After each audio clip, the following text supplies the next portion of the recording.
how to add notes on Messenger. In today's guide, I'll be showing you how you can add notes on Messenger. Let's get started. First, open Messenger application on your device. Now once you are in, all you have to do is tap on this right here, this pencil-like icon right here, tap on it. Now here you can see new note. Just tap on new note. Now once you do that, you can just type in your thought.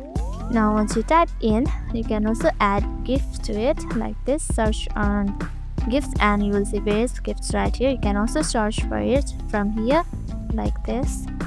Tap on search and just tap on this, and in this way your gift will also be added. Now tap on share right here, and in this way your notes will be shared. As you can see, your note has been shared right here. And that's it. This is how you can add notes on Messenger. Hope this video helped you. If it did, make sure to give this video a thumbs up and subscribe for more tricks and tutorials. Thank you for watching.